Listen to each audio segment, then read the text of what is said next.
ஷானி அபேசேகர, ரவி செனவிரத்ன ஆகியோரை அவர்களது பதவிக்கு நியமித்தது கத்தோலிக்க சபையினர் சொன்னதால் தான், அவர்களது பரிந்துரையின் அடிப்படையிலே, அவர்களது விருப்பத்தின் அடிப்படையில் தான் இவர்களை அந்தந்த பதவிகளிலே அமர்த்தினோம் என்பதை பாராளுமன்றத்திலே பிமல் ரத்நாயக்க சொல்லியிருக்கிறார். அதனுடைய ஹன்சாட் அறிக்கையையும் நீதிமன்றத்திலே ஜனாதிபதி சட்டத்தரணி மனோகர் டி சில்வா சமர்ப்பித்தார். அப்படியானால் இது அரசியல் ரீதியாக நியமிக்கப்பட்டவர்கள் இவர்கள். குறிப்பாக யுத்த காலத்தின் போது பயங்கரவாத தடை சட்டத்தினுடைய கொடூர முகத்தை தமிழ் மக்கள் உணர்ந்தார்கள், அனுபவித்தார்கள். அதன் பின்னர் உயிர்த்த ஞாயிறு தின தாக்குதல்களின் பின்னர் முஸ்லிம் சமூகமும் பயங்கரவாத தடை சட்டத்தினுடைய கொடூர முகம் தொடர்பாக அனுபவ ரீதியாகவே உணர்ந்து கொண்டார்கள்.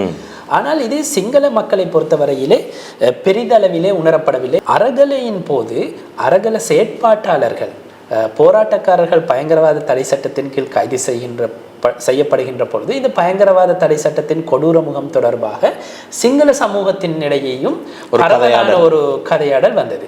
கோட்டாபய ராஜபக்ஷ சார்ந்த குழுவினர் பயங்கரவாத தடை சட்டத்துக்கு ஆதரவான குரல்களைத்தான் கொடுத்து வந்தார்கள். சுரேஷ் சலே கைது செய்யப்பட்டு கோட்டாபய ராஜபக்ஷ கைது செய்யப்படுவதற்கான முயற்சிகள் எடுக்கப்படுகின்ற பொழுது அவர்களும் இப்போது பயங்கரவாத தடை சட்டத்துக்கு எதிரானவர்களாக மாறிவிட்டார்கள். இப்போதைய சூழ்நிலையிலே நாட்டிலே பயங்கரவாத தடை சட்டத்துக்கு ஆதரவாக யாரும் இல்லை.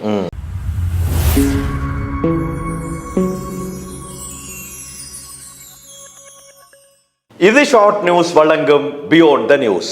இன்று 2026 ஆண்டு ஆகஸ்ட் மாதம் 12 புதன்கிழமை. சுரேஷ் சலே தன்னை பயங்கரவாத தடை சட்டத்தின் கீழ் கைது செய்து தடுத்து வைத்திருப்பது தவறானது என்று தன்னை விடுவிக்குமாறு மேன்முறையீட்டு நீதிமன்றத்திலே தாக்கல் செய்த ரிட் மனு தொடர்பிலான விசாரணை கடந்த 4 6 அதே போன்று 10 கொழும்பு மேன்முறையீட்டு நீதிமன்றத்திலே பரிசீலனைக்கு எடுத்துக் கொள்ளப்பட்டது. குறிப்பாக கடந்த நான் சொன்ன 3 தினங்களிலும் இடையீட்டு மனுதாரர்களுடைய பரிசீலனையே மேற்கொள்ளப்பட்டு வருவதை நீங்கள் அறிவீர்கள். அந்த அடிப்படையிலே கடந்த 3 தவணைகளிலும் என்னென்ன விடயங்கள் மேன்முறையீட்டு நீதிமன்றத்திலே பேசப்பட்டன என்பதை விரிவாகவும் தெளிவாகவும் வழங்குவதற்கு நாங்கள் தயாராக இருக்கின்றோம். வழமை போன்று இன்றும் கூட சகோதரர் ஃபசீர் கலையகத்தில் இருக்கின்றார், சற்று சுகையினமுற்று இருக்கின்றார். எனவே அவர் பேசக்கூடிய நேரத்திலே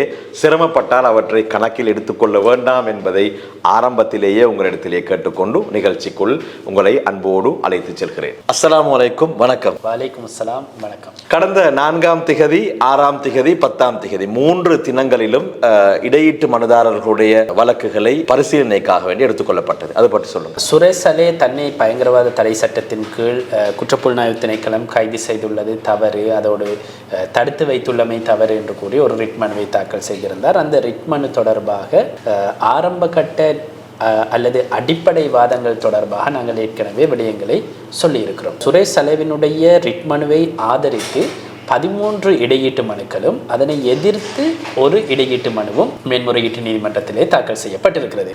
அதன்படி இந்த இடையீட்டு மனுக்கள் தொடர்பிலான பரிசீலனைகள் தற்போது ஆரம்பிக்கப்பட்டு நடைபெற்று வருகின்றன. குறிப்பாக இந்த இடையீட்டு மனுக்களை விசாரணைக்கு அல்லது பரிசீலனைக்கு ஏற்பதா இல்லையா, ஏற்க வேண்டுமா இல்லையா, அதற்கான சட்ட அங்கீகாரம் இருக்கிறதா இல்லையா போன்ற விடயங்கள் தான் தற்போது ஆராயப்பட்டு வருகிறது.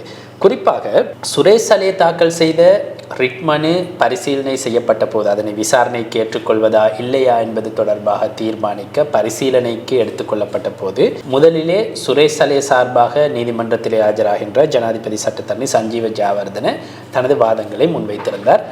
நான் நினைக்கிறேன் 7 தவணைகள் அவர் அந்த வாதங்களை முன்வைத்திருந்தார். அதன் பின்னர் சம்பூர்ணமாக ஒரு நாள் பிரதிவாதிகளுக்காக நீதிமன்றத்திலே ஆஜராகின்ற பிரதி சொலிசிட்டர் ஜெனரல் சுஹர் ஷிஹேராத் இந்த மனுவை, அதாவது சுரேஷ் சலேவினுடைய ரிட் மனுவை விசாரணைக்கு ஏற்காது நிராகரிக்க வேண்டும் என்ற வாதத்தை முன்வைத்து அடிப்படை ஆட்சேபனைகளை முன்வைத்திருந்தார். இது சுரேஷ் சலே தாக்கல் செய்த ரிட் மனு தொடர்பாக முன்வைக்கப்பட்ட அடிப்படை வாதங்கள். அதன் பின்னர் சுரேஷ் சலேவினுடைய மனுவை விசாரணைக்கு ஏற்க வேண்டும், அவர் கோருகின்ற நிவாரணங்களை வழங்க வேண்டும் என்ற போர்வையிலே 13 இடையீட்டு மனுக்கள் அவருக்கு ஆதரவாக தாக்கல் செய்யப்பட்டிருந்தன. ஒரு இடையீட்டு மனு, அதாவது மெல்கம் ரஞ்சித் கார்டினல் அவர்களால் தாக்கல் செய்யப்பட்ட மனு அது சுரேசலவினுடைய மனுவை நிராகரிக்க வேண்டும் என்ற கோரிக்கையை முன்வைத்து தாக்கல் செய்யப்பட்ட இடையீட்டு மனு. இந்த மனுக்களை பரிசீலனைக்கு ஏற்கக்கூடாது என்று பிரதி சொலிசிட்டர் ஜெனரல் சுஹர் ஷிஹேரத் ஆரம்பத்திலே ஒரு விடயத்தை கடந்த 4ஆம் தேதி இந்த மனு பரிசீலனைக்கு வந்தபோது நீதிமன்றத்திலே முன்வைத்திருந்தார். சஞ்சீவ ஜெயவர்தன மனுதாரனுடைய சட்டத்தரணி, அதாவது உண்மையிலேயே இந்த இடையீட்டு மனுக்கள் தாக்கல் செய்யப்பட்ட பின்னர் இந்த மனுக்களை விசாரிக்கின்ற மேன்முறையீட்டு நீதிமன்றத்தினுடைய தலைமை நீதிபதி ரோஹாந்தா பேசூரிய, அதே போன்று நீதிபதி பிரியந்த பெர்னாண்டோ ஆகியோர் இந்த மனுக்களை பரிசீலனை செய்வதற்கென 2 திகதிகளை ஒதுக்கினார்கள். அதாவது 4ஆம் திகதியும் 6ஆம் திகதியும், கடந்த 4 மற்றும் 6ஆம் திகதிகளில் அந்த மனுக்களை பரிசீலனை செய்யலாம் என்று ஏற்கனவே திகதிகளை ஒதுக்கினார்கள். அந்த திகதி ஒதுக்கீட்டின் அடிப்படையிலே 4ஆம் திகதி இந்த மனு பரிசீலனைக்கு எடுத்துக்கொள்ளப்பட்ட போது முதலிலே மனுதாரர் தரப்பிலே ஜனாதிபதி சட்டத்தரணி சஞ்சீவ ஜெயவர்தன இந்த இடையீட்டு மனுக்கள் தொடர்பாக தனது நிலைப்பாட்டை நீதிமன்றத்துக்கு சொல்ல வேண்டும். இதுதான் வழமையான சம்பிரதாயம். அதன்படி சஞ்சீவ ஜெயவர்தன தனது இடையீட்டு மனுதாரர்கள் தொடர்பிலான தனது வாதத்தை நீதிமன்றத்திலே முன்வைத்து இந்த இடையீட்டு மனுக்கள் தொடர்பாக அல்லது இந்த இடையீட்டு மனுக்களை பரிசீலனை செய்வது விசாரணைக்கு ஏற்பதற்கு தனக்கு எந்த ஆட்சேபனங்களும் இல்லை என்று நீதிமன்றத்திலே பதிவு செய்தார். அவர் குறிப்பிட்ட விடயம் தனது மனுக்கு எதிராக நீதிமன்றத்திலே தாக்கல் செய்யப்பட்டிருக்கக்கூடிய இடையீட்டு மனுதாரர் கார்டினலினுடைய அந்த இடையீட்டு மனுவை கூட பரிசீலனைக்கு எடுத்துக்கொள்வது தொடர்பாக தனக்கு ஆட்சேபனை இல்லை. தான் வரவேற்பதாக, அதாவது கார்டினல் இவ்வாறு ஒரு இடையீட்டு மனுவை தாக்கல் செய்தமை தொடர்பில் தான் வரவேற்பதாக நீதிமன்றத்திலே முதல் நாளிலே கடந்த 4ஆம் தேதி சொல்லியிருந்தார். ஃபுல் கிரீன் சிக்னல், ஒரு பிரச்சனையும் இல்லை. ஆனால் பிரதிவாதிகள் சார்பாக ஆஜராகின்ற பிரதி சொலிசிட்டர் ஜெனரல் சுஹர் ஷிஹேரத் இடையீட்டு மனுக்கள் தொடர்பாக தான் ஆட்சேபனம் முன்வைப்பதாகவும் அதனை பரிசீலனை செய்யக்கூடாது என்றும் நீதிமன்றத்துக்கு குறிப்பிட்டிருந்தார். இப்போது மேன்முறையீட்டு நீதிமன்றத்தினுடைய நீதிபதிகள் தீர்மானித்திருந்தார்கள் இந்த மனுக்களை ஏன் பரிசீலனை செய்ய வேண்டும் என்பதை நியாயப்படுத்துவதற்கு காரணிகளை முன்வையுங்கள் என்று சொல்லி இடையீட்டு மனுதாரர்களுடைய சட்டத்தரணிகளுக்கு அவர் சந்தர்ப்பங்களை வழங்கினார். ஒரு மனுதாரருக்கு 10 நிமிடங்கள் வழங்கப்படும். ஏன் தன்னுடைய இந்த இடையீட்டு மனுவை பரிசீலனை செய்ய வேண்டும் என்பதற்கான நியாயமான காரணிகளை நீதிமன்றத்திலே முன்வையுங்கள் என்பதுதான் அந்த 10 நிமிடங்கள் வழங்கப்பட்டதற்கான காரணம். அந்த 10 நிமிட காலப்பகுதிக்குள் அதனை நீங்கள் நீதிமன்றத்துக்கு சொல்ல வேண்டும் என்று. அந்த அடிப்படையிலே முதலாவது இடையீட்டு மனுவினை தாக்கல் செய்திருந்த கலாநிதி குணதாஸ் அமரசேகர சார்பிலே நீதிமன்றத்திலே ஆஜராகிய ஜனாதிபதி சட்டத்தரணி மனோகர டி சில்வா தனது வாதங்களை முன்வைத்திருந்தார். உண்மையிலே மனோகர டி சில்வா இந்த விடயத்தை, அதாவது அந்த 10 நிமிட காலப்பகுதிக்குள் தான் ஏன் நீதிமன்றத்துக்கு தான் இந்த இடையீட்டு மனு ஊடாக வந்தேன் என்பதற்கான காரணத்தை விளக்க வேண்டி இருந்தது. அதாவது இந்த 13 இடையீட்டு மனுதாரர்களுடைய சட்டத்தரணி அவர் தானா? இல்லை, ஒவ்வொருத்தருக்கும் ஒவ்வொரு சட்டத்தரணி. முதலாவது இடையீட்டு மனுதாரர் குணதாச அமரசேகர, அவர் சார்பாக ஆஜராகியவர் மனோகர டி சில்வா ஜனாதிபதி சட்டத்தரணி. அவர் சொன்ன விடயம் நிறைவேற்று அதிகாரம் தவறாக பயன்படுத்தப்படுகிறது. அந்த தவறான பயன்பாடு காரணமாக அந்த நிறைவேற்று அதிகாரத்தில் உள்ளவர் தனது அதிகாரத்தை துஷ்பிரயோகம் செய்ததன் காரணமாக சுரேசலே இன்று தடுப்பு காவலிலே வைக்கப்பட்டிருக்கிறார். எனவே இந்த நிறைவேற்று அதிகாரம் தவறாக பயன்படுத்துகின்ற பொழுது அதற்கு எதிராக நீதிமன்றத்திலே உண்மைகளை முன்வைக்க வேண்டிய கடப்பாடு எங்களுக்கு இருக்கிறது. அதனால் தான் எனது சேவை பெறுநர், அதாவது குணதாஸ் அமரசேகர நீதிமன்றத்திலே இந்த இடையீட்டு மனுவை தாக்கல் செய்திருக்கிறார் என்ற விடயத்தை அவர் சொல்லியிருந்தார். குறிப்பாக சட்டத்தின் ஆட்சி, அதே போன்று மக்களின் இறையாண்மை, இந்த இரண்டையும் பாதுகாப்பது தான் இந்த இடையீட்டு மனு தாக்கல் செய்யப்பட்டதன் நோக்கம். வேறு நோக்கங்கள் எங்களுக்கு இல்லை என்ற தர்க்கத்தை அவர் முன்வைத்திருந்தார்.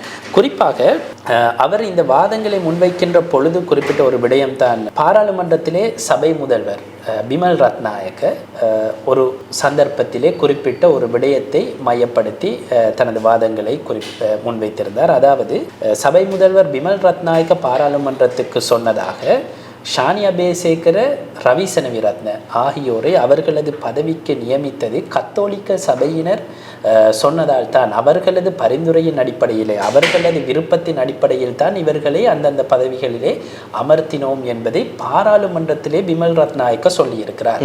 அதனுடைய ஹன்சாட் அறிக்கையையும் நீதிமன்றத்திலே ஜனாதிபதி சட்டத்தரணி மனோகர் டி சில்வா சமர்ப்பித்தார். அப்படியானால் இது அரசியல் ரீதியாக நியமிக்கப்பட்டவர்கள் இவர்கள். பிரதிவாதிகளிலே 2வது மற்றும் 5வது பிரதிவாதியாக பெயரிடப்பட்டிருக்கக்கூடிய ஷானியா அபேசேகர மற்றும் ரவி சனவிரத்ன ஆகியோர் அரசியல் ரீதியாக அந்த பதவிகளிலே நியமிக்கப்பட்டவர்கள். அதாவது உயிர்த்த ஞாயிறு தின தாக்குதல்களை பொறுத்தவரையிலே பாதிக்கப்பட்ட தரப்பினர் கத்தோலிக்க மக்கள், அவர்கள் சார்பாக கத்தோலிக்க சபை நீதிமன்றங்களிலே தனது பிரசன்னத்தை முன்னெடுக்கின்றது. அவ்வாறு இருக்கின்ற பொழுது பாதிக்கப்பட்ட தரப்பினர் இந்த விசாரணையை யார் செய்ய வேண்டும் என்று தீர்மானித்தால் அந்த விசாரணை எப்படி நியாயமான விசாரணையாக அமையும், எப்படி சுரேஷ் சலேவுக்கு நியாயம் நிலைநிறுத்தப்படும்? ஏனென்றால் விசாரணையாளர்களை நியமித்திருப்பதும் பாதிக்கப்பட்ட தரப்பிலிருந்து பரிந்துரையின் அடிப்படையில் அவர்கள் நியமிக்கப்பட்டிருக்கிறார்கள். யார் இந்த விசாரணையை செய்ய வேண்டும் என்பதை தீர்மானிப்பதும் பாதிக்கப்பட்ட தரப்பினராக இருந்தால் குற்றம் சாட்டப்பட்டவருக்கு எப்படி நீதி நிலைநாட்டப்படும் என்ற கேள்வியை அவர் எழுப்பியிருந்தார்.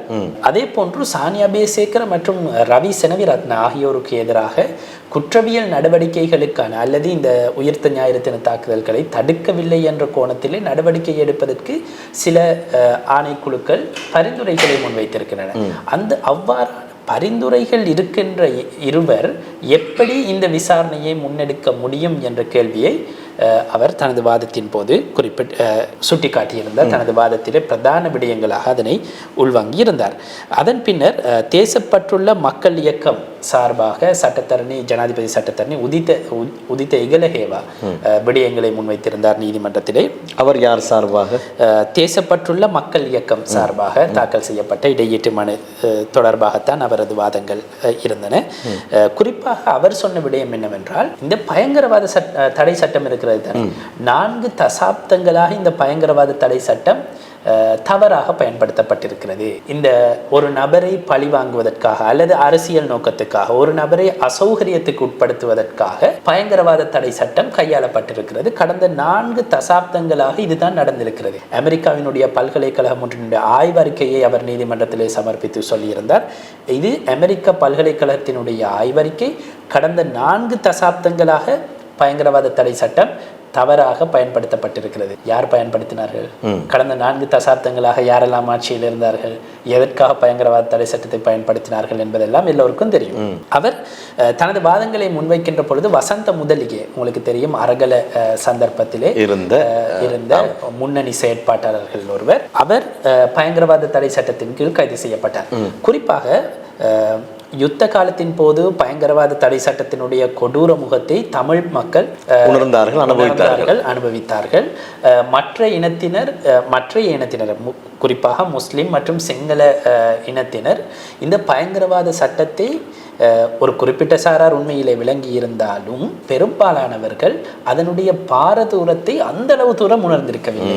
வெறுமனே வாய்மொழி மூலமாக சொல்லுகின்ற விடயங்கள், கேட்கின்ற விடயங்களை வைத்து சில விடயங்களை அறிந்திருக்கலாம். அதன் பின்னர் உயிர்த்த ஞாயிறு தின தாக்குதல்களின் பின்னர் முஸ்லிம் சமூகமும் பயங்கரவாத தடை சட்டத்தினுடைய கொடூர முகம் தொடர்பாக அனுபவ ரீதியாகவே உணர்ந்து கொண்டார்கள். ஆனால் இது சிங்கள மக்களை பொறுத்தவரையிலே பெரிதளவிலே உணரப்படவில்லை. காரணம், பயங்கரவாத தடை சட்டத்தின் கீழ் அதுவரையிலே சிங்கள மக்கள் ஒரு குறிப்பிட்ட விரல் விட்டு எண்ணக்கூடிய சிலர் தான் அதன் கீழ் கைது செய்யப்பட்டு நடவடிக்கைகளுக்கு உட்படுத்தப்பட்டிருந்தார்கள். மற்றபடி பெரும்பான்மையானவர்களுக்கு அதனால் எந்த பிரச்சனையும் இருக்கவில்லை. ஆனால் அரகலையின் போது அரகல செயற்பாட்டாளர்கள், போராட்டக்காரர்கள் பயங்கரவாத தடை சட்டத்தின் கீழ் கைது செய்யப்படுகின்ற பொழுது இந்த பயங்கரவாத தடை சட்டத்தின் கொடூர முகம் தொடர்பாக சிங்கள சமூகத்தின் இடையேயும் ஒரு கதையாடல் வந்தது. அதன் பின்னரும் சிங்கள சமூகத்திலே ஒரு சிலர் பயங்கரவாத தடை சட்டம் நாட்டிலே இருக்க வேண்டும் என்ற தோரணையிலே பல்வேறு விடயங்களை முன்வைத்திருந்தார்கள். குறிப்பாக கோட்டாபய ராஜபக்ஷ சார்ந்த குழுவினர் பயங்கரவாத தடை சட்டத்துக்கு ஆதரவான குரல்களைத்தான் கொடுத்து வந்தார்கள். சுரேஷ் சலே கைது செய்யப்பட்டு கோட்டாபய ராஜபக்ஷ கைது செய்யப்படுவதற்கான முயற்சிகள் எடுக்கப்படுகின்ற பொழுது அவர்களும் இப்போது பயங்கரவாத தடை சட்டத்துக்கு எதிரானவர்களாக மாறிவிட்டார்கள்.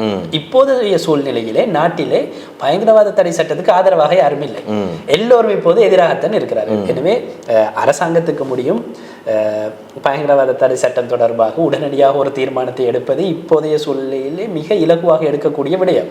ஏனென்றால் நாட்டிலே ஒட்டுமொத்த நாட்டு மக்களும் இப்போது பயங்கரவாத தடை சட்டத்துக்கு எதிராக இருக்கிறார்கள் என்ற எடுகோலை எடுக்க முடியுமான தரவுகள் தகவல்கள் எங்கள் முன்னிலையிலே இருக்கின்றன.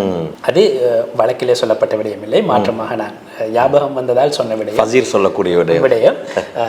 உண்மையிலே வழக்கிலே முன்வைத்த விடயம் என்னவென்றால், ஏன் எனக்கு அது ஞாபகம் வந்தது என்றால், வசந்த முதலிகே பயங்கரவாத தடை சட்டத்தின் கீழ் கைது செய்யப்பட்டதை பட்டமை தொடர்பாக உயர் நீதிமன்றம் அண்மையிலே தீர்ப்பளித்திருந்தது.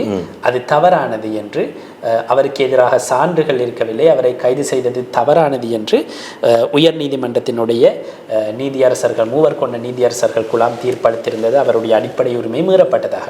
அந்த வழக்கு தீர்ப்பிலே நான் நினைக்கிறேன் நீதியரசர் ராஜகருணா எழுதிய தீர்ப்பு, அந்த தீர்ப்பிலே மிக தெளிவாக சொல்லப்பட்டிருந்தது, வசந்த முதலிகேவை கைது செய்வதற்கு எந்த விதமான சான்றுகளும் முகாந்திரமும் இருக்கவில்லை, அரசியல் ரீதியிலான நோக்கங்களுக்காக அவர் கைது செய்யப்பட்டார் என்ற விடயம் தெளிவுபடுத்தப்பட்டிருந்தது. எனவே தான் இங்கு உதித்த இகலஹேவா ஜனாதிபதி சட்டத்தரணி கொண்டு வருகின்ற வாதம் என்னவென்றால், அமெரிக்காவினுடைய பல்கலைக்கழகம் வெளியிட்டிருக்கக்கூடிய ஒரு ஆய்வறிக்கையிலே சொல்லப்பட்டிருக்கிறது, 40 வருடங்களாக பயங்கரவாத தடை சட்டம் இலங்கையிலே துஷ்பிரயோகம் செய்யப்பட்டிருக்கிறது, அரசியல் நோக்கங்களுக்காக பயன்படுத்தப்பட்டிருக்கிறது, ஒரு நபரை அசௌகரியத்துக்கு உட்படுத்துவதற்காக பயன்படுத்தப்பட்டிருக்கிறது என்று உயர் நீதிமன்றம் அண்மையிலே வழங்கிய வசந்த முதலிகையினுடைய தீர்ப்பிலும் இந்த விடயம் உறுதி செய்யப்பட்டிருக்கிறது.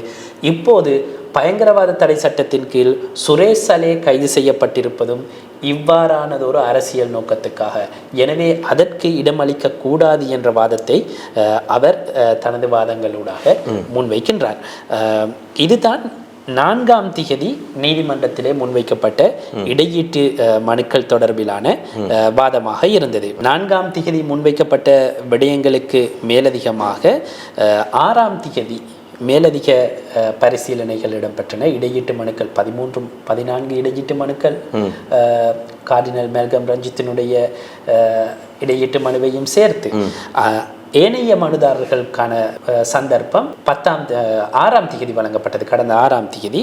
அதிலேயும் மிக முக்கியமான விடயங்கள் நீதிமன்றத்திலே சமர்ப்பிக்கப்பட்டிருந்தன. குறிப்பாக 6ஆம் திகதி முன்வைக்கப்பட்ட விடயங்களிலே கர்தினால் மெல்கம் ரஞ்சித் ஆண்டகையினுடைய மனு சார்பாக ஜனாதிபதி சட்டத்தரணி ஷமீல் பெரேரா வாதங்களை அன்றைய தினம் முன்வைத்திருந்தார். அவருக்கும் 10 நிமிடங்கள் தானா? அவருக்கும் 10 நிமிடங்கள் தான். இடையீட்டு மனுதாரர்கள் எல்லோருக்கும் 10 நிமிடங்கள் தான் வழங்கப்பட்டன. அவரது வாதங்கள் எப்படி இருந்தது என்றால், உயிர்த்த ஞாயிறு தின தாக்குதல்கள் காரணமாக ஏராளமான மக்கள் உயிரிழந்திருக்கிறார்கள், அதே போன்று பல மடங்கு பேர் காயமடைந்திருக்கிறார்கள். இவர்களுக்காகத்தான் கர்தினால் மெல்கம் ரஞ்சித் ஆண்டகை நீதிமன்றத்துக்கு வந்திருக்கிறார். வேறு எந்த நோக்கங்களும் அவருக்கு இல்லை. அவர் வந்தது, கத்தோலிக்க மக்கள் கொல்லப்பட்டிருக்கிறார்கள், கத்தோலிக்க மக்கள் படுகாயமடைந்திருக்கிறார்கள், அவர்களுக்கு நியாயத்தை பெற்றுக் கொடுப்பதற்காகத்தான் நீதிமன்றத்துக்கு கர்தினால் மெல்கம் ரஞ்சித் ஆண்டகை வந்திருக்கிறார் என்ற விடயத்தை அவர் நீதிமன்றத்திலே குறிப்பிடுகின்றார். அதே போன்று அவர் சொன்ன விடயம் என்னவென்றால், சேனல் 4 தொலைக்காட்சியிலே ஒரு நேர்காணல் ஒளிபரப்பப்பட்டது. அதிலே அசாத் மௌலானா என்று சொல்லக்கூடிய ஒருவர் ஒரு விடயத்தை, இந்த உயிர்த்த ஞாயிறு தின தாக்குதல்கள் தொடர்பான ஒரு பின்னணியை வெளிப்படுத்தியிருந்தார். அவ்வாறான நிலையிலே அந்த விடயம் தொடர்பாக சரியான விசாரணைகள் இதுவரையிலே முன்னெடுக்கப்படவில்லை. இப்போது அது தொடர்பாக ஒரு விசாரணை நேர்த்தியான முறையிலே முன்னெடுக்கப்பட்டிருக்கிறது. எனவே யாராக இருந்தாலும் அந்த விசாரணைக்கு தடை ஏற்படுத்தக்கூடாது. எனவே தான் கர்தினால் மெல்கம் ரஞ்சித் ஆண்டகை அவர்கள் இந்த இடையீட்டு மனு ஊடாக சுரேஷ் சலேவினுடைய கோரிக்கையை நிராகரிக்க வேண்டும் என்ற வாதத்தை நீதிமன்றத்திலே முன்வைத்திருக்கிறார் என்ற விடயத்தை அவர் நீதிமன்றத்திலே குறிப்பிடுகின்றார். அதே போன்று இன்னும் ஒரு விடயத்தையும் அவர் குறிப்பிடுகின்றார். கார்தினலுக்கு அல்லது கர்தினால் மெல்கம் ரஞ்சித் ஆண்டகை அவர்களுக்கு இந்த மனு ஊடாக வேறு நோக்கங்களை அடைய வேண்டிய அவசியமில்லை. காரணம், உயிர்த்த ஞாயிறு தின தாக்குதல்கள் நடந்த பின்னர் சமூகங்களுக்கு இடையே பாரிய ஒரு முரண்பாட்டு நிலைமை உருவாகிய போது அதனை சமரசம் செய்வதற்காக தலையீடு செய்தவர் கர்தினால் மெல்கம் ரஞ்சித் ஆண்டகை. எனவே அவருக்கு வேறு நோக்கங்கள் தேவையற்றது. அதே போன்று உயிரிழந்த மக்களுக்காக, உயிரிழந்த ஒருவருக்கு 20 லட்சம் ரூபாவும் காயமடைந்த ஒருவருக்கு 10 லட்சம் ரூபாவும் நட்டையீடாக பெற்றுக் கொடுப்பதற்கு தலையீடு செய்தார். எனவே அவருக்கு உரிமை இருக்கிறது. இந்த விசாரணைகள் சரியான முறையிலே நடப்பதற்கு அல்லது இந்த விசாரணைகளுக்கு பாதிப்பை ஏற்படுத்துகின்ற விடயங்களுக்கு எதிராக முன்னிலையாவதற்கு அவருக்கு உரிமை இருக்கிறது. அந்த அடிப்படையில் தான் அவர் நீதிமன்ற முன்னிலையிலே வந்திருக்கிறார் என்ற விடயத்தை அவர் குறிப்பிட்டிருந்தார். கர்தினால் மெல்கம் ரஞ்சித் ஆண்டகை சார்பாக ஜனாதிபதி சட்டத்தரணி ஷமீல் பெரேரா விடயங்களை முன்வைத்த பின்னர் மீண்டும் மனுதாரர் தரப்பினுடைய சட்டத்தரணி சஞ்சீவ ஜெயவர்தன ஒரு விடயத்தை ஞாபகப்படுத்தியிருந்தார். குறிப்பாக 4ஆம் தேதி மனோகர டி சில்வா ஜனாதிபதி சட்டத்தரணி அவர்கள் நீதிமன்றத்திலே முன்வைத்த அந்த பாராளுமன்ற ஹன்சாட் அறிக்கையை நினைவுபடுத்தி ஷானி அபேசேகர, ரவி செனவிரத்ன ஆகிய இருவரும் இந்த கத்தோலிக்க சபையினரால் தான் விசாரணைகளுக்காக நியமிக்கப்பட்டார்கள் என்பதை மீண்டும் ஒரு முறை அவர் பதிவு செய்திருந்தார். அதே போன்று கர்தினால் மெல்கம் ரஞ்சித் ஆண்டகையினுடைய இடையீட்டு மனுவிலே 18வது பந்தியில் 1வது பிரிவிலே கூறப்பட்டிருக்கக்கூடிய விடயம் தவறானது. ஒரு சத்திய கடதாசி மூலம் முன்வைக்கப்பட்டிருக்கக்கூடிய ஒரு மனுவிலே பொய்யான விடயம் இணைக்கப்பட்டிருக்கிறது என்ற விடயத்தை சஞ்சீவ ஜெயவர்தன முன்வைத்திருந்தார். அதாவது உயிர்த்த ஞாயிறு தின தாக்குதல்கள் நடக்கின்ற பொழுது 2019ஆம் ஆண்டு ஏப்ரல் 21ஆம் தேதி சுரேஷ் சலே இராணுவ உளவு சேவையினுடைய பணிப்பாளராக இருந்தார் என அந்த 18வது பிரிவிலே 1வது பந்தியிலே குறிப்பிடப்பட்டிருக்கிறது. அது தவறானது. அப்போது சுரேஷ் சலே எந்த பதவியிலும் அவ்வாறான எந்த பதவியையும் அவர் வகிக்கவில்லை என்ற ஒரு விடயத்தை சஞ்சீவ ஜெயவர்தன குறிப்பிட்டிருந்தார். அதன் பின்னர் மற்றொரு இடையீட்டு மனுதாரராக மனு தாக்கல் செய்திருந்த பெங்கமுவே நாலக தேரர் சார்பாக ஜனாதிபதி சட்டத்தரணி மைத்ரி குணரத்ன வாதங்களை முன்வைத்திருந்தார். அவரது வாதங்களும் நாங்கள் ஏற்கனவே கேட்டு புளிச்சு போன வாதங்கள் தான், ஆனால் ஞாபகப்படுத்த வேண்டிய விடயம் இருக்கிறது. அவருடைய வாதம் என்னவாக இருந்தது என்றால், ஷானியா பேசேக்கர பிரான்சுக்கு சென்று அசாத் மௌலானாவினுடைய வாக்குமூலத்தை பதிவு செய்ததை விமர்சிக்கின்ற ஒரு வாதமாக இருந்தது. ஒரு பிடியானையுள்ள ஒருவரை இலங்கை தூதரகத்துக்குள் அழைத்து வாக்குமூலம் பெற்ற நடவடிக்கையை ஏற்றுக்கொள்ள முடியாது. ஒரு போலீஸ் அதிகாரி தன் முன்னிலையிலே ஒரு பிடியானை பிறப்பிக்கப்பட்ட நபர் இருந்தால் உடனடியாக அவரை கைது செய்ய வேண்டும். அது அல்லாமல் அவரிடம் வாக்குமூலம் பெற்றிருப்பதற்கு அங்கு எதுவும் இல்லை என்ற வாதத்தை அவர் முன்வைத்திருந்தார். பயங்கரவாத தடை சட்டத்தின் கீழ் பாதுகாப்பு துறையினர் எதேச்சதிகாரமாக கைது செய்யப்பட்டு தடுத்து வைக்கப்படுவதற்கு எதிராகவும் அவர்கள் சித்திரவதை உள்ளாக்குவதையும் ஏற்றுக்கொள்ள முடியாது. இவ்வாறான விடயங்கள் தொடர்ந்தால் தேசிய பாதுகாப்புக்கு அது அச்சுறுத்தலாக இருக்கும். பாதுகாப்பு படையிலே யாரும் இணைந்து கொள்ள மாட்டார்கள். இது நாட்டினுடைய தேசிய பாதுகாப்பை பாதிக்கக்கூடியதாக இருக்கும். எனவே தான் தனது சேவை பெறுநர் பெங்கமுய நாலக தேரர் நீதிமன்றத்துக்கு இந்த இடையீட்டு மனு ஊடாக விடயங்களை முன்வைக்கின்றார் என்ற விடயத்தை அவர் குறிப்பிட்டிருந்தார். அதே போன்று இன்னும் ஒரு இடையீட்டு மனுதாரர் தாபனே சுமனவங்ச தேரர் சார்பாக சட்டத்தரணி வி.கே. சாக்சி வாதங்களை முன்வைத்திருந்தார். அவர் சொன்ன விடயம், நாங்கள் இந்த விசாரணைக்கெல்லாம் தடை ஏற்படுத்துறதுக்காக இடையீட்டு மனு தாக்கல் செய்யணும். நீங்கள் மனு தாக்கல் சுரேஷ் சலேவை கைது செய்திருக்கிறீர்கள், தடுத்து வைத்திருக்கிறீர்கள், ஆனால் விசாரணைகளுக்கு தடை ஏற்படுத்துவதற்கு நாங்கள் இடையீட்டு மனு தாக்கல் செய்யவில்லை. பொதுமக்கள் நலன் சார்பாகத்தான் இந்த இடையீட்டு மனுவை நாங்கள் தாக்கல் செய்கின்றோம். இவ்வாறு எந்த சாட்சியங்களும் இல்லாமல் ஒருவர் கைது செய்யப்பட்டு தடுத்து வைக்கப்பட முடியும் என்றால் எதிர்காலத்தில் இந்த நிலை எனது சேவை பெறுநருக்கும் ஏற்படலாம். எனவே தான் நாங்கள் இந்த இடையீட்டு மனு ஊடாக சுரேஷ் சலேவுக்கு எதிராக உள்ள விடயங்களுக்கு சாட்சியங்கள் இல்லை, அவரை தடுத்து வைத்துள்ளமை தவறு, அவரை கைது செய்தமை தவறு என்ற விடயத்தை நீதிமன்றத்துக்கு சொல்ல வந்திருக்கிறோம் என்ற விடயத்தை ஜனாதிபதி சட்டத்தரணி சாக்சி நீதிமன்றத்திலே முன்வைத்திருந்தார். அதனைத் தொடர்ந்து மற்றொரு இடையீட்டு மனுதாரர் சார்பாக சிரேஷ்ட சட்டத்தரணி கிருஷ்மால் வர்ணகுலசூரியன் வாதங்களை முன்வைத்திருந்தார். அவர் அரசியலமைப்பினுடைய 3ஆம் 4ஆம் உறுப்புரைகளை பாதுகாப்பதற்காக அல்லது மக்களின் இறையாண்மை சார்ந்து விடயங்களை முன்வைப்பதற்காக இந்த இடையீட்டு மனுவை தாக்கல் செய்ததாக நீதிமன்றத்திலே குறிப்பிட்டிருந்தார். இதுதான் 6ஆம் தேதி இடையீட்டு மனுக்களினுடைய சாராம்சம் பரிசீலனை செய்யப்பட்ட போது முன்வைக்கப்பட்ட விடயங்கள். அதனைத் தொடர்ந்து மீண்டும் இந்த இடையீட்டு மனுக்கள் 10ஆம் தேதி மீண்டும் பரிசீலனைக்கு எடுத்துக்கொள்ளப்பட்டிருந்தது.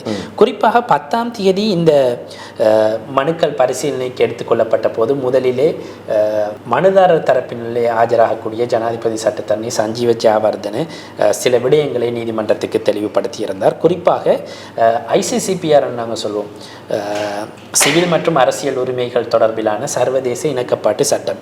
இந்த சட்டத்தினுடைய 3 முதலாம் பிரிவின்படி நான் அப்படியே சொல்கின்றேன், அவர் சொன்ன விடயத்தை அப்படியே சொல்கின்றேன். மதம் அல்லது தேசியத்தின் அடிப்படையில் எந்த ஒரு நபரும் பாகுபாடு காட்டப்படக்கூடாது என்ற ஒரு விடயம் சொல்லப்பட்டிருக்கிறது. இது எங்களுடைய அரசியலமைப்பிலும் சொல்லப்பட்டிருக்கக்கூடிய விடயம். ICCPR சட்டத்திலேயும் 3 பிரிவிலே இந்த விடயம் உள்ளடக்கப்பட்டிருக்கிறது. ஆனால் பிமல் ரத்நாயக்க கார்டினலினுடைய அல்லது கர்தினால் மெல்கம் ரஞ்சித் தாண்டகையினுடைய கோரிக்கைக்கு அமைய ஷானி அபேசேகரவையும் ரவி சனவிரத்னவையும் அந்தந்த பதவிகளுக்கு நியமித்ததாக சொல்லியிருக்கிறார். இது தொடர்பாக சான்றுகள் நீதிமன்றத்துக்கு சமர்ப்பிக்கப்பட்டிருக்கிறது. ஷானி அபேசேகர போன்றவர்கள் இந்த விசாரணையை செய்வதற்கு அருகதையற்றவர்கள். ஏனென்றால் ஜனாதிபதி விசாரணை ஆணைக்குழுவிலே நீதியரசர் ஜனக் த சில்வா ஆணைக்குழு அறிக்கையிலே குறிப்பிடப்பட்டிருக்கிறது, விசாரணைகளிலே எந்த அரசியல் தலையீடும் இருக்கக்கூடாது என்று. ஆனால் இங்கே அரசியல் ரீதியாக நியமிக்கப்பட்டவர்கள் இந்த விசாரணைகளை முன்னெடுக்கிறார்கள். எனவே நியாயங்களை எதிர்பார்க்க முடியாது என்ற விடயத்தை அவர் நீதிமன்றத்தின் முன்னிலையிலே குறிப்பிட்டார். குறிப்பாக ஷானி அபேசேகர, ரவி சனவிரத்ன ஆகியோர் ஏற்கனவே உயர் நீதிமன்றத்திலே தாக்கல் செய்த வழக்கொன்றுக்கு இணை ஆவணமாக தாக்கல் செய்த சத்திய கடதாசியிலே குறிப்பிட்ட விடயங்களையும் ஜனாதிபதி சட்டத்தரணி ஞாபகப்படுத்தியிருந்தார். அதாவது தேசிய மக்கள் சக்தியினுடைய அரசியல் நடவடிக்கைகளிலே ஈடுபட்டதாக ஷானி அபேசேகரவும் ரவி சனவிரத்னவும் உயர் நீதிமன்றத்திலேயே ஏற்றுக்கொண்டு சத்திய கடதாசி கொடுத்திருக்கிறார்கள். அப்படியானால் அவர்கள் அரசியலில் ஈடுபட்டவர்கள், அவர்கள் எப்படி ஒரு நியாயமான அரசியல் தலையீடு இல்லாத விசாரணை ஒன்றினை முன்னெடுப்பார்கள் என்ற கேள்வியை அவர் முன்வைத்திருந்தார். அதன் பின்னர் குறிப்பாக ஏற்கனவே சந்திய ஜாவர்தன தொடர்ச்சியாக முன்வைத்த குற்றச்சாட்டுகளை மீண்டும் ஒரு முறை ஞாபகப்படுத்தியிருந்தார். மாவனல்ல புத்தர் சிலை தகர்ப்பு விவகாரத்தின் பின்னர் சர்வதேச போலீசாரினுடைய உதவியை பெற்றுக்கொள்ள ஷானி அபேசேகர தடையாக இருந்ததாக நீதிமன்றத்தில் விடயங்களை முன்வைத்திருந்தார். அதன் பின்னர் மற்றொரு இடையீட்டு மனுதாரனுடைய வாதங்கள் நீதிமன்றத்திலே முன்வைக்கப்பட்டன. தீனியாவல பாலித்த தேரர் சார்பாக ஜனாதிபதி சிரேஷ்ட சட்டத்தரணி பூபதி கஹத்துடுவ விடயங்களை முன்வைத்திருந்தார். அவர் சொன்ன விடயம் என்னவென்றால், இவ்வாறான இடையீட்டு மனுக்களை யார் வேண்டுமானாலும் தாக்கல் செய்யலாம். ஒருவர் ரிட் மனு ஒன்றினை தாக்கல் செய்கின்றார், அந்த விடயத்திலே ஒரு வழக்கு பொருள் இருக்கிறது என்றால், யாருக்காவது அந்த வழக்கு பொருள் தொடர்பாக அல்லது அந்த வழக்கு தொடர்பாக இன்ட்ரெஸ்ட் இருக்கும் என்றால், ஆர்வம் இருக்கும் என்றால், வேண்டிய ஒருவருக்கு இடையீட்டு மனுவை தாக்கல் செய்வதற்கு முடியும். எனவே இந்த இடையீட்டு மனுக்களை பரிசீலனை செய்வதிலே, விசாரணைக்கு ஏற்றுக்கொள்வதிலே நீதிமன்றத்துக்கு எந்த தடையும் இல்லை. யார் வேண்டுமானாலும் அவ்வாறான மனுவை தாக்கல் செய்யலாம். பாதுகாப்பு படையினரை இவ்வாறான முறையிலே சான்றுகள் இல்லாமல் கைது செய்ததனால் தான் நாங்கள் வந்திருக்கிறோம் நீதிமன்றத்துக்கு என்ற விடயத்தை அவர் முன்வைத்திருந்தார். அதன் பின்னர் வேப்பதேர ஹேமாலோக தேரர் சார்பான விடயங்களை சிரேஷ்ட சட்டத்தரணி அசோக் பரன் முன்வைத்திருந்தார் நீதிமன்றத்திலே. அவருக்காக ஆஜராகி அவர் சொன்ன விடயம் என்னவென்றால், ஒரு நீதிமன்றத்தால் ஒருவர் குற்றவாளியாக காணப்படும் வரையிலே அவர் நிரபராதி. இதுதான் இலங்கையினுடைய அரசியலமைப்பு சொல்கின்ற விடயம். எனவே அவ்வாறான ஒரு நிரபராதியினுடைய உரிமையை பாதுகாப்பதற்காக நாங்கள் நீதிமன்றத்துக்கு வந்திருக்கின்றோம். சேனல் 4 தொலைக்காட்சியிலே ஒளிபரப்பப்பட்ட ஒரு விடயத்தை மையப்படுத்தி சுரேஷ் சலே கைது செய்யப்பட்டிருக்கிறார். அவருக்கு எதிராக எந்த ஆதாரங்களும் நீதிமன்றத்திலே இல்லை. எனவே தடுப்பு காவலிலே இவ்வாறான ஒருவர் தடுத்து வைக்கப்பட்டிருந்தால் அவரின் உரிமைகளுக்காக நாங்கள் நீதிமன்றத்துக்கு வந்திருக்கின்றோம் என்ற விடயத்தை அசோக் பரன் சட்டத்தரணி முன்வைத்திருந்தார். இந்த வாதங்களின் பின்னர் பிரதிவாதிகளுக்காக ஆஜராகின்ற பிரதி சொலிசிட்டர் ஜெனரல் சுஹர்ஷி ஹேரத் சொல்லியிருந்தார், இந்த மனுக்களை, அதாவது இந்த இடையீட்டு மனுக்களை பரிசீலனை செய்வதற்கான சந்தர்ப்பம் இதுவல்ல. இதனை நீதிமன்றம் இப்போது பரிசீலனை செய்யவே முடியாது என்று ஒரு ஆட்சேபனத்தை நீதிமன்றத்துக்கு கொண்டு வந்தார். அதாவது அவர் கொண்டு வந்த வாதம் என்னவென்றால், சுரேஷ் சலே ஒரு ரிட் மனுவை தாக்கல் செய்கின்றார். அதிலே 8 பேர் பிரதிவாதிகளாக இருக்கிறார்கள். முதலிலே மனுதாரர் தரப்பிலே மனு தொடர்பிலான விடயங்கள் நீதிமன்றத்துக்கு அடிப்படை விடயங்களாக சுமார் 7 தவணைகள் முன்வைக்கப்படுகின்றன.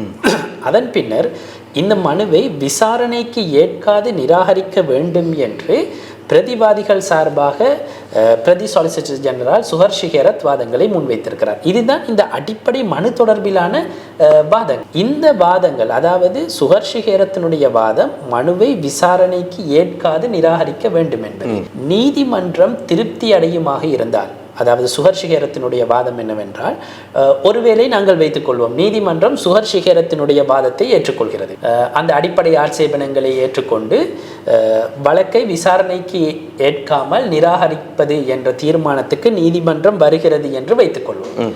அப்படியானால் அந்த தீர்மானத்துக்கு வந்து மனுவை நிராகரித்தால், விசாரணைக்கு ஏற்காமல் நிராகரித்தால், இந்த இடையீட்டு மனுதாரர்களுடைய வாதங்களை கேட்பதன் அர்த்தம் என்ன? இந்த இடையீட்டு மனுதாரர்களுடைய வாதத்தை கேட்பதற்கு ஒரு அர்த்தம் இருக்க வேண்டும். அதாவது நீதிமன்றம் முதலிலே தீர்மானிக்க வேண்டும் இந்த மனுவை விசாரணைக்கு ஏற்பதா இல்லையா என்று. ஏற்பதாக இருந்தால் மட்டும்தான் இந்த இடையீட்டு மனுதாரர்களுடைய மனுக்களுக்கு செவிசாய்க்க வேண்டும். இல்லை என்றால் இவற்றை விசாரிப்பதிலும் இவர்களுக்கு இந்த நேரத்தை ஒதுக்குவதிலும் எந்த பிரயோசனமும் இல்லை என்ற தர்க்கத்தை பிரதி சொலிசிட்டர் ஜெனரல் சுகர்ஷிகேரத் முன்வைத்திருந்தார். எனவே அது தொடர்பிலான சட்ட ரீதியிலான வாதங்களை, அதாவது ஏற்கனவே உயர் நீதிமன்றங்களிலே தீர்க்கப்பட்ட வழக்குகளுடைய தீர்ப்பு உள்ளிட்ட விடயங்களை முன்வைத்து சட்ட ரீதியிலான வாதங்களை முன்வைப்பதற்கு தனக்கு அவகாசம் வேண்டும் என்ற கோரிக்கையை அவர் 10ஆம் தேதி நீதிமன்றத்திலே முன்வைத்திருந்தார். அதன்படி இந்த மனு எதிர்வரும் 25ஆம் தேதி இடையீட்டு மனுக்கள் தொடர்பிலான மேலதிக பரிசீலனைகளுக்காக எடுத்துக்கொள்ளப்பட இருக்கிறது. அதே போன்று அன்றைய தினம் சட்டமா அதிபர் சார்பாக பிரதி சொலிசிட்டர் ஜெனரல் சுகர்ஷிகேரத்துக்கு இந்த மனுக்கள் தொடர்பாக தனது எதிர்ப்பை முன்வைப்பதற்கான சந்தர்ப்பமும் வழங்கப்பட இருக்கிறது. இதுதான் 3 நாட்களினுடைய சாராம்சம். இன்னும் இடையீட்டு மனுக்களை பரிசீலனை செய்யும் நடவடிக்கை நிறைவடையவில்லை. நாங்கள் நினைத்தோம் 2 நாட்கள் திகதி ஒதுக்கப்பட்டன, 6 மற்றும் 4ஆம் திகதிகள். அந்த திகதிகளிலே முடியும் என்று எதிர்பார்த்தோம். ஆனால் இதுவரையிலே எப்போது முடியும் என்பதை கணிக்க முடியாத ஒரு நிலைமை தான் இருக்கிறது. இன்னும் சில இடையீட்டு மனுதாரர்கள் தமது தரப்பு விடயங்களை முன்வைக்க வேண்டியிருக்கிறது. சட்டமா அதிபர் எதிர்ப்பினை முன்வைக்க வேண்டியிருக்கிறது. எனவே எதிர்வரும் 25ஆம் தேதி அதற்கான சந்தர்ப்பம் அவர்களுக்கு வழங்கப்பட இருக்கிறது.